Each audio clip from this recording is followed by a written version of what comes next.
The disappearance of a first-year student from a renowned university following a sports event where her car and keys were found abandoned in the parking lot raised concerns among her loved ones.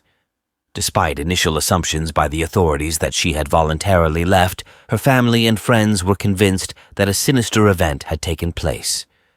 After more than a decade of uncertainty, the long-awaited truth finally emerged. Shannon Melendi was born in Miami, USA, on October 20th, 1974. 5 years later, her parents welcomed their second daughter, Monique. The girls were raised with a strong emphasis on the importance of receiving a quality education. This upbringing greatly influenced Shannon, who excelled academically from an early age, while also actively participating in various clubs and activities. In high school, she developed a keen interest in pursuing a career in politics or law. Leading the school debate club, Shannon even had the opportunity to deliver speeches at the U.S. Congress and the United Nations General Assembly. These experiences solidified her decision to work towards a position on the Supreme Court. To achieve this goal, Shannon applied to several prestigious universities across the country. Despite receiving offers from all of them due to her outstanding academic record and extracurricular achievements, she ultimately chose Emory University in Atlanta, Georgia. The university's reputation as one of the top 20 in the nation, coupled with a generous annual grant of $15,000 for the first 4 years of study, made it an ideal choice for Shannon. Following her graduation, she relocated to Atlanta to pursue a degree in political science. Shannon quickly adapted to university life, forming lasting friendships and even taking on a part-time job at a nearby softball field. Unfortunately, due to a mistake made by her supervisor, Shannon had to resign from her position. On March 26, 1994, on that particular morning, a different employee was initially assigned to keep score, but due to an accidental scheduling error, the young woman stepped in and agreed to work the game. Shannon arrived at the stadium around 8:40 a.m., and 4 hours later, her shift came to an end. Typically, after work, she would make a quick stop at a nearby gas station to purchase a soda. However, on that day, she left as usual, but mysteriously disappeared thereafter. The stadium management anticipated her return after halftime to submit her scorecard, but she never showed up. Concerned, her friend and roommate, Athena, was the first to raise the alarm. Initially worried when Shannon failed to return to their dorm in the evening, Athena contacted Shannon's parents to inquire if they had heard from her. With no news from Shannon, Athena confided in 2 mutual friends about the situation, and together they embarked on a search. Their search led them to the stadium where Shannon worked, and there they made a troubling discovery. Approaching a nearby gas station, they were surprised to find Shannon's car parked there. It was a black Nissan 280SX, a gift from her parents. The car was empty, with the keys in the ignition and the doors unlocked, causing further concern. Knowing Shannon's attachment to her car, they feared the worst and promptly contacted the authorities. The officers who arrived on the scene handled the situation in a manner that was less than ideal. They conducted a brief inspection of the car and concluded that there was no evidence of a possible crime. Since there was no blood or signs of struggle in the car, the officers simply advised her friends not to worry. They did not even take fingerprints off the steering wheel and doors. Additionally, they instructed Athena to take the car to the university parking lot, which she did. The officers also spoke to the gas station attendants, who confirmed that they had seen Shannon around noon the previous day and did not notice anything suspicious. The official police version was that, given the absence of signs of blood or struggle in the car, Shannon had likely run away. Due to her age, the case was not taken seriously. Shannon's parents decided to go to Atlanta to participate in the search after learning that the police were unwilling to investigate their daughter's disappearance. They were successful in getting the Federal Bureau of Investigation involved in the case after reaching out to Jimmy Carter and Senator Bob Graham. They printed and posted thousands of flyers about Shannon's disappearance and even rented a billboard, offering a reward for any information that would help find her. Detectives identified several suspects among Shannon's acquaintances, but quickly ruled them out. 3 days after Shannon disappeared, something interesting happened. An unknown individual contacted the authorities through the hotline number provided on the flyers regarding Shannon's disappearance. The caller pointed out an error in the initial report made by the media, stating that Shannon was wearing blue shorts on the day she went missing, not green as previously mentioned. Additionally, the caller claimed to have Shannon in his possession and threatened to keep her for an indefinite period. Despite the seriousness of the situation, the call was not given the necessary attention. Law enforcement continued to believe that Shannon had voluntarily left, even after the caller admitted to kidnapping her. It wasn't until a second call was made on April 6th to the university's counseling center that the situation took a different turn. The caller assured that Shannon was safe and promised to contact authorities later to discuss her release. Furthermore, he mentioned leaving Shannon's ring at a specific location to validate his claims. The Federal Bureau of Investigation promptly traced the call to a payphone near a Burger King restaurant in suburban Atlanta. Upon investigation, Shannon's ring was found in a baggie wrapped in duct tape at the specified location. Her parents positively identified the ring, bringing them a sense of relief as they hoped to reunite with their daughter. Subsequently, law enforcement reclassified the case as a kidnapping, appointing a new lead detective who criticized the previous investigators for their unprofessional conduct, such as failing to collect fingerprints from Shannon's car and allowing a stranger to move the vehicle to another location.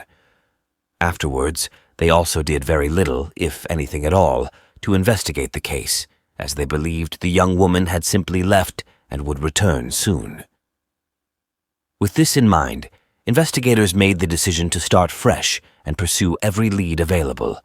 Their initial focus was on the softball field where Shannon was last seen before her disappearance. The situation was further complicated by the fact that several weeks had passed since she went missing. Moreover, a championship game was taking place on the field that day, attracting hundreds of visitors and participants. The detectives made an effort to interview as many people as possible, encouraging them to remember any suspicious incidents during the game. Surprisingly, many individuals shared the same account. The only unusual occurrence at the game was the referee's behavior. Players and stadium staff reported that he was neglectful of his duties, constantly distracted, and frequently trying to engage Shannon in conversation. The referee, whose name was Colvin Hinton but preferred to be called Butch, was a 33-year-old mechanic at the local Delta Airlines who refereed matches as a hobby. He was married, taught Sunday school, and appeared harmless. As the detectives delved deeper, they discovered that Butch had left the softball field around the same time as Shannon. Upon speaking with his colleagues, they learned another peculiar detail. The day before the game, Butch had asked his fellow umpires to cover for him as he had a date planned. Despite knowing he was married, Butch claimed his wife was out of town. When his colleagues declined, he contacted his boss and requested to leave the game early, citing a family emergency involving his brother's wife. The man clarified that his brother's wife was hospitalized, leaving him as the only option to care for the children. On that particular day, Butch came back to the stadium 2 hours later, still dressed in his officiating attire. After changing in the locker room, he left. Hours later, he returned to the stadium and was seen by a colleague. When questioned about his presence, Butch mentioned forgetting to hand over his paycheck to the accounting department, despite not having it with him. Additionally, he inquired about the location of his parked car, which seemed odd considering his recent arrival. Investigators interrogated Butch, who denied any connection to the disappearance of the young woman. He claimed to have gone straight home after leaving the club, supporting his statement with outgoing calls from his phone shortly after departing the stadium. Although he consented to a polygraph test, Butch failed it, with most of his responses being labeled as false. While this wasn't sufficient for an arrest, it did lead to a search warrant for his residence, conveniently situated near the burger joint where the Shannon ring was discovered. Detectives uncovered 2 peculiar incidents: reports from neighbors about a fire lit by Butch in the early morning following Shannon's disappearance, and a request to his father for a handsaw to deal with a tree supposedly falling on his car. Despite searching with service dogs, no evidence of Shannon was found at his house. However, a startling find awaited them on the property.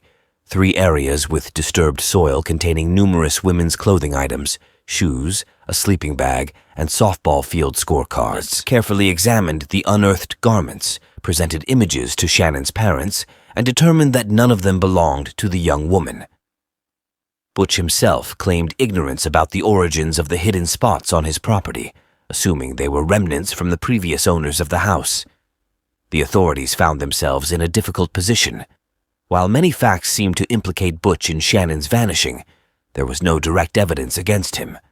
They were hopeful that a more thorough inspection of the young woman's vehicle would yield results, but unfortunately, no fingerprints or DNA samples were collected on the initial day of the investigation. Despite the efforts of the experts, they were unable to locate any, but they did reach an intriguing conclusion. The car had been meticulously wiped clean, erasing any potential traces.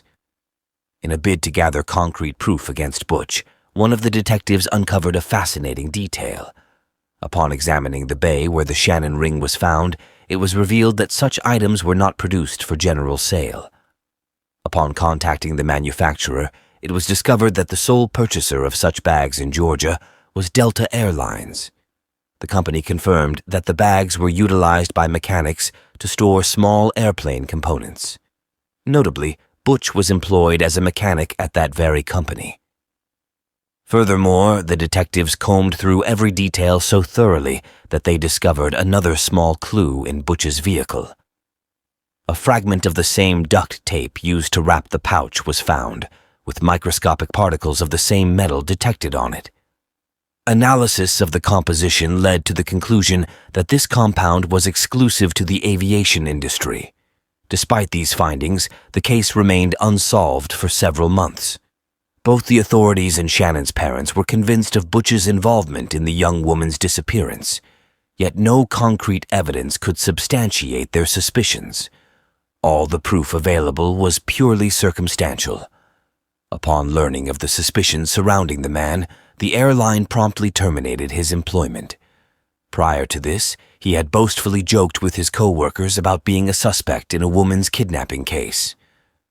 Upon delving into his background, investigators uncovered Butch's extensive criminal record. This information was not initially known due to the lack of sophisticated criminal databases in the 90s. It was revealed that Butch's criminal activities began when he was a minor. Despite his young age, he attempted to tie up his boss's wife during a part-time job. However, she managed to convince him to leave without alerting anyone. Butch was apprehended, but due to his age, he was only subjected to involuntary psychiatric treatment. Shockingly, he confessed to his intentions of harming the woman. His next offense involved the abduction of a 14-year-old girl when he was in his 20s and married. Pretending to be accompanied by his brother, he lured the girl to his home and locked her in the basement. Fortunately, his wife discovered the victim and contacted the authorities. Despite the victim's claims of abuse, Butch received a mere 4-year prison sentence. The victim also disclosed that Butch had threatened her with the same fate as his previous victims if she did not comply with his demands. Less than 2 years after being released early, Butch remarried. His new wife was completely unaware of his criminal past. The police suspected that Butch had committed more crimes than they knew of. Evidence of buried women's clothing suggested that there may have been other victims who did not survive. Despite Shannon's investigators' efforts, they were unable to bring any charges against Butch. However, luck was on their side when Butch, while in prison, hinted to fellow inmates about his involvement in Shannon's case. One inmate, Adonis Cornwell, recalled Butch waking up in tears one night, claiming that he did not kill Shannon. It was the demons inside him.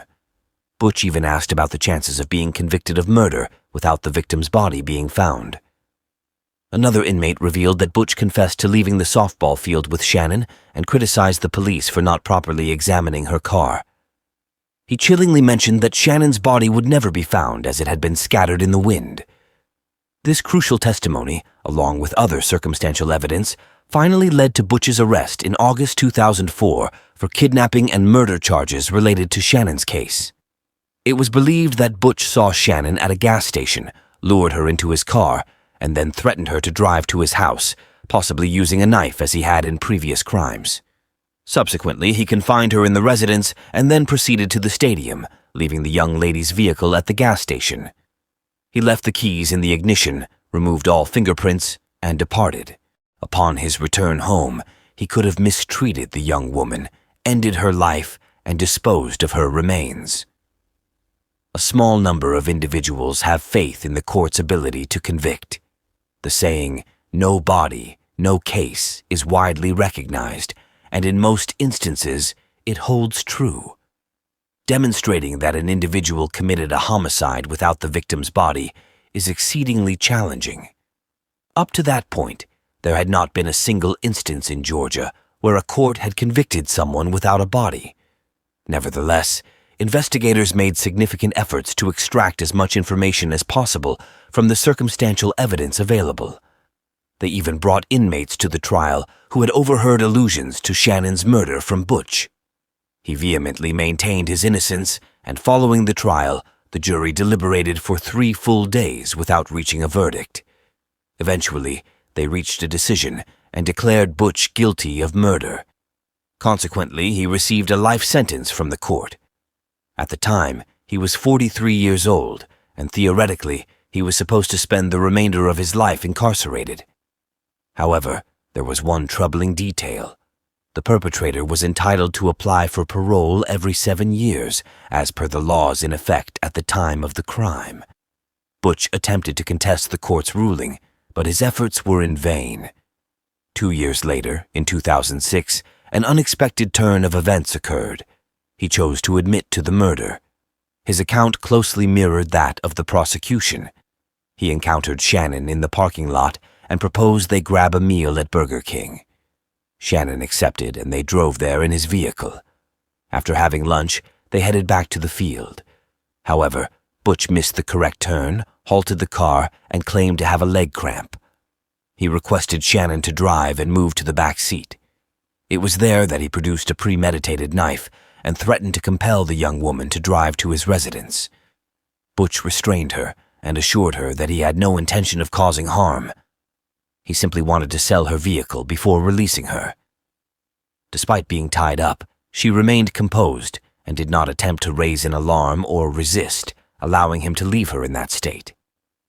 Subsequently, he drove her car to a gas station and left the keys inside, hoping that it would be stolen to divert the attention of law enforcement.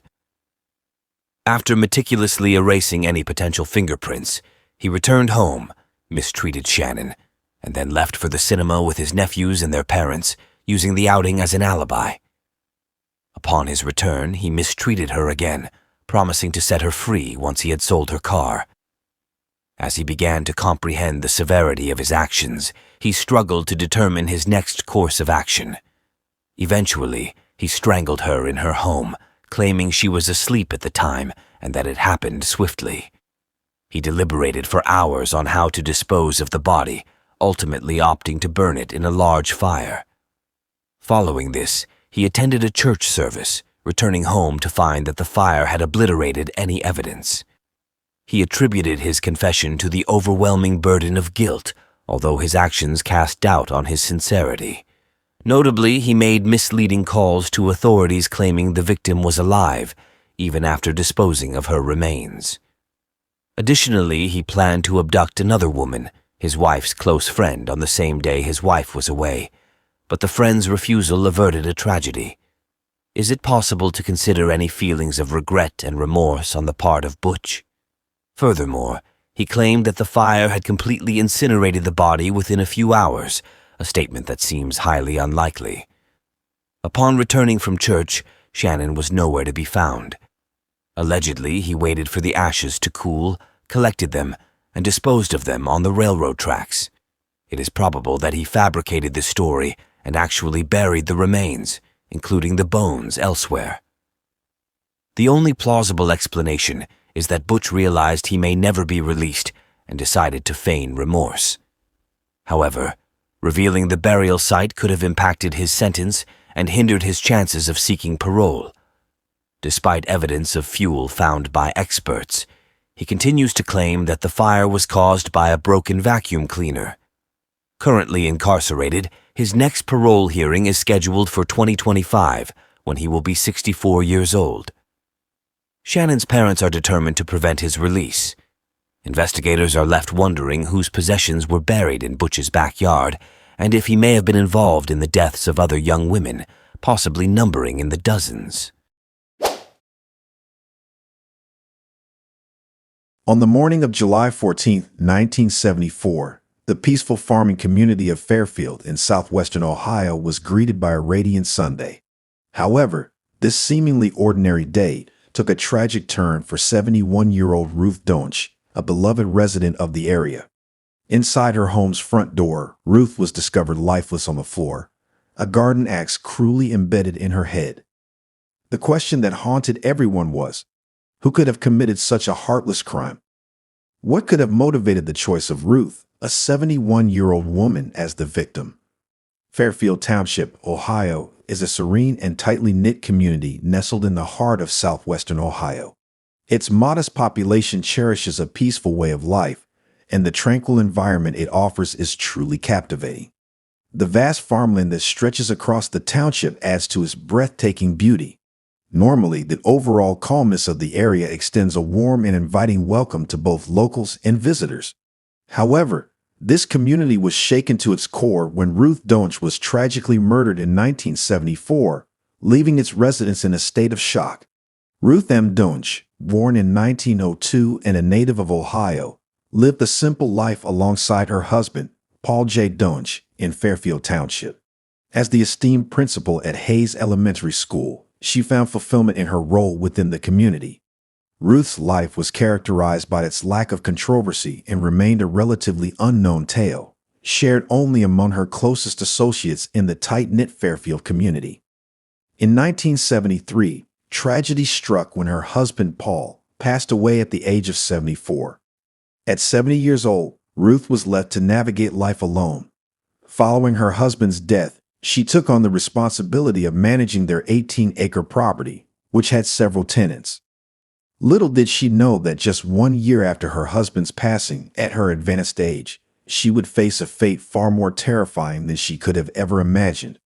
On the morning of July 14, 1974, a distress call led the police to a horrifying scene. 71-year-old Donch was discovered lifeless in her own home, just inside the front door. She was partially unclothed, with a garden axe embedded in her head. The lack of significant blood around her head suggested that she was killed before the axe was used.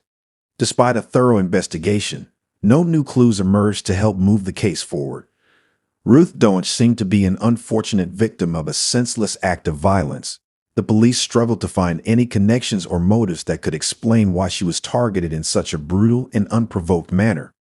Although the crime scene did not provide direct evidence, Detective Deaton made a crucial discovery in Donch's house: a receipt containing information about the renters on her property. The search for the individuals listed on the receipt began. Among the renters, one name stood out to Detective Deaton: Donald Korn. Donald, a local resident, had been renting Donch's guest house for over a year. Deaton wasted no time in locating Korn and engaging in a conversation with him. With no evidence pointing to Korn's involvement, the case remained unsolved and eventually went cold.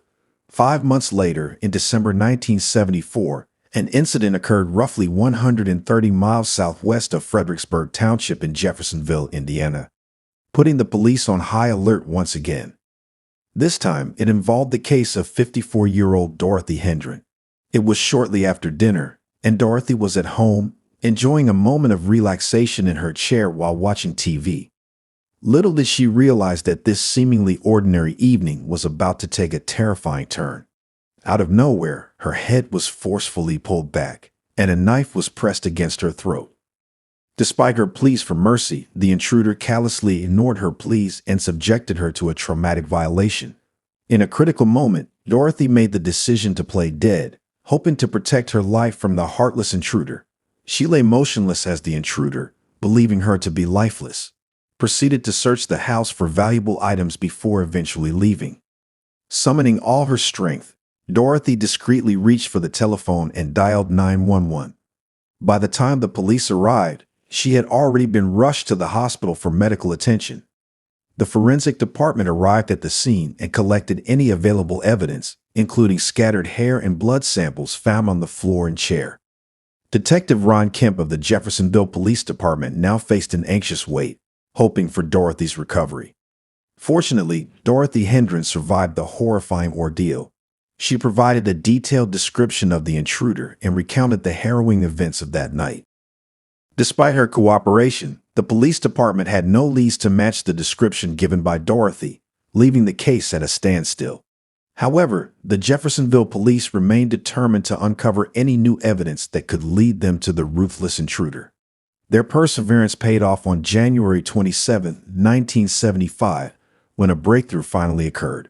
The police department received a call from Kathy Allen, Dorothy's neighbor, who had valuable information to share regarding the night of the attack. Remarkably, Kathy recognized the person she had seen on that fateful night. He was the individual who had taken Kathy on his lifeboat approximately a month before the incident and assaulted her. Kathy had kept this information to herself until her growing concern compelled her to disclose the identity of the attacker who had targeted her and almost claimed Dorothy's life. It turned out to be none other than Donald Korn.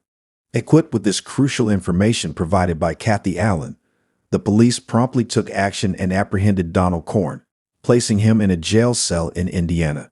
A search warrant was immediately issued, and the authorities meticulously combed through Korn's houseboat, ultimately uncovering the vital evidence required to build their case. They discovered a pair of shoes that perfectly matched a bloody footprint found at Dorothy's residence. Furthermore, Dorothy's purse, which had been discarded in a nearby river, was recovered alongside Korn's boat. Detective Ron Kemp arranged for Korn to be brought to his office for an interview. With a coffee mug and some food on the table, Kemp initiated the conversation. However, as the interview progressed, Kemp's sharp eye and memory triggered a recollection of an incident from November 1974, the Ruth Doench case. Without hesitation, he redirected the interrogation to Ohio detectives, recognizing the potential connection between the two cases. Armed with Korn's confession, Detective Kemp achieved the closure he sought. The Ohio Police Department, which had been grappling with the unsolved Ruth Doench case, finally obtained some resolution. The confession seemed to have cracked the case wide open. Nevertheless, despite this apparent progress, challenges and complications loomed ahead. Korn filed appeals based on both confessions, claiming that he had requested an attorney during the interrogation with Kemp, but had been denied one. On the other hand, Kemp refuted that any such request was ever made, leading to a contentious impasse in the argument. In Ohio, despite a seemingly clear confession, legal complexities and regulations hindered the authorities in Butler County. The trial dragged on for 3 years, resulting in a disappointing outcome for both the Ohio Police Department and the Butler County Prosecutor's Office in 1979. Donald Korn's confession was ruled inadmissible, dealing a significant blow to their case. Although Korn received a minimum of 20 years imprisonment in Indiana, he managed to escape justice in Ohio, evading the consequences for his crimes. This left the Fredericksburg Police Department and the people of Ohio in a nightmare, knowing that a killer was still at large. Fast forward to the year 2000, Ohio had progressed, but the unresolved case of Doench's murder continued to haunt the police department. Detective Frank Smith, unwavering in his determination, stumbled upon a lead while reviewing files related to the case: Donald Korn's sister, Louise Amberby. Despite 21 years passing, Detective Smith remained dedicated and pursued this new lead. Louise, who had never contacted the police before, finally broke her silence when Detective Smith approached her. She shared crucial details about her brother's confessions during their visit to him in jail, shedding new light on the case. Detective Smith was able to crack the case once and for all thanks to Louise's crucial statement. With Korn's upcoming parole date, Detective Smith swiftly obtained a grand jury indictment for the 1974 murder of Ruth Doench and ready for the trial. The verdict was delivered on June 17, 2000, resulting in Korn being convicted of aggravated murder. Nevertheless, Ohio law prevented the death penalty from being applied to the case. As a result, Korn was sentenced to life imprisonment without the chance of parole for 30 years.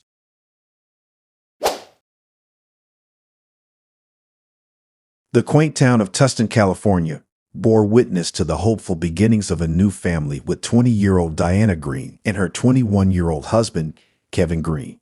Their excitement for the impending arrival of their first child filled their days with joyful anticipation. Tragically, their dreams were soon dashed by a devastating event. On September 30th, 1979, Diana, heavily pregnant at 9 months, suffered severe injuries in their apartment. A forceful blow to her forehead rendered her unable to speak or communicate. Fearing for both her life and that of her unborn child, she was swiftly taken to the hospital.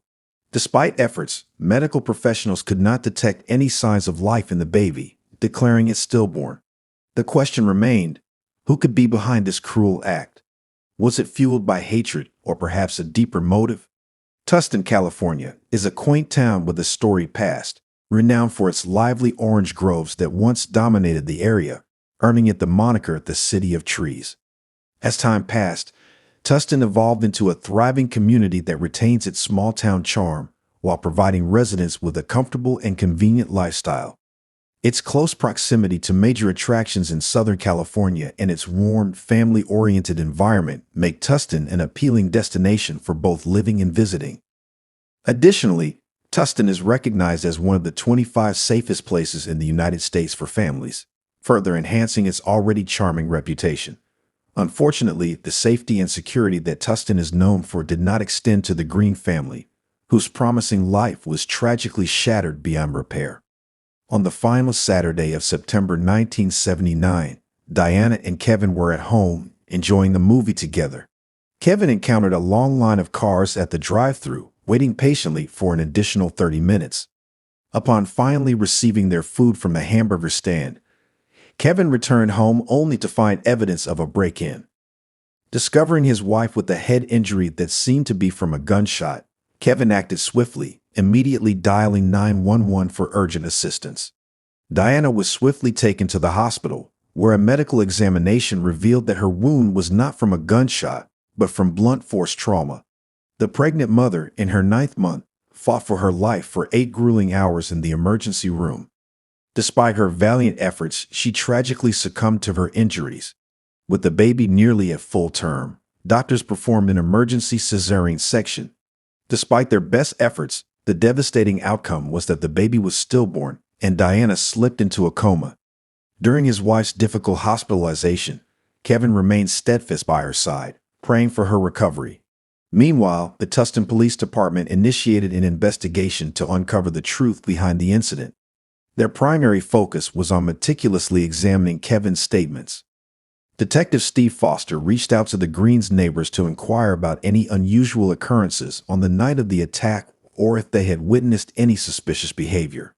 Although no immediate leads pointed to a suspect, a crucial piece of information emerged. The neighbors reported hearing an argument between the couple that night. This prompted the police department to scrutinize Kevin's alibi more closely. They confirmed his claim of visiting a hamburger stand, but what puzzled them was that there was a stand within walking distance from the Greens' home. Instead, Kevin had chosen to drive to a location more than 15 minutes away, raising suspicions and prompting further investigation. According to Kevin, he had seen a black man near a black van when he left on the day of the incident, and upon his return, he encountered the same man again. However, Detective Foster had different plans. As the investigation progressed, the forensic department conducted tests on Diana's body, collecting a sample of male bodily fluid and performing blood tests. In the absence of DNA testing, they focused on identifying the blood type, hoping it would provide a breakthrough in the case. The results revealed that the blood type was O negative, a rare type in the United States, and intriguingly, it matched Kevin's blood type. While it was not surprising to find Kevin's bodily fluid in Diana's body due to their marital status, the police understood the significance of any evidence implicating Kevin in a situation like this. 2 months later, in December 1979, Diana emerged from her coma and regained her ability to speak. She immediately began communicating with her parents, prompting the arrival of police officers eager to hear her account. Their primary concern was whether Kevin was the perpetrator. Fortunately, they received the answers they had been desperately seeking. Diana was able to clearly communicate that Kevin was responsible for her ordeal. However, When confronted with his wife's statement, Kevin stubbornly clung to his original claims of innocence. Deep down, he knew there was no escape. He was fully aware that anything he said would only further incriminate him. His previous statements to the police were nothing more than a web of lies. With Diana's statement as their strongest evidence, Kevin was arrested and brought to trial in October 1980 to face the charges against him. Diana, the sole witness in the case, remained resolute in her accusation against her husband. Despite Kevin's continued denial of any involvement, he believed that Diana's severe head trauma had affected her recollection of the events that transpired that night. The prosecution sought the expertise of Dr. Martin Brenner, a psychiatrist, to establish Diana Green's credibility as a witness. However, the defense encountered a setback when their request for an independent psychiatric evaluation of Diana's mental state was denied. Despite her struggles, including difficulty spelling her own last name while under oath, Diana Green took the stand and served as the sole witness against Kevin Green. The trial lasted for a week, and just 2 days after its conclusion, on November 7, 1980, the jury delivered their verdict. Kevin received a 15-year sentence at San Quentin State Prison after being convicted of second-degree murder, attempted murder, and assault with a deadly weapon. With the case officially closed, it seemed that justice had been served and the city of Tustin could finally find some relief. However, the tranquility was short-lived as a series of similar assaults continued to haunt the area. These incidents followed a consistent pattern of break-ins followed by attacks on women, mirroring the horrifying experience of Diana Green. These crimes had been ongoing for months prior to Diana's attack and persisted even after her ordeal, yet they remained unsolved. After 15 years had passed, doubts began to emerge within the police force regarding Kevin's guilt. The unresolved cases and the recurring pattern of assaults raised suspicions. In January of 1996, the Orange County Forensics Lab in Santa Ana conducted tests on evidence collected from a series of cold cases spanning 17 years. These cases shared a strikingly similar modus operandi and were attributed to a presumed single perpetrator known as the bedroom basher. The test yielded a breakthrough when a blood sample provided by an assailant named Gerald Parker matched the evidence. This discovery marked a significant turning point in the previously unsolved cases, made possible by the unwavering dedication and hard work of Detective Tom Tarpley, a recent addition to the Tustin Police Department.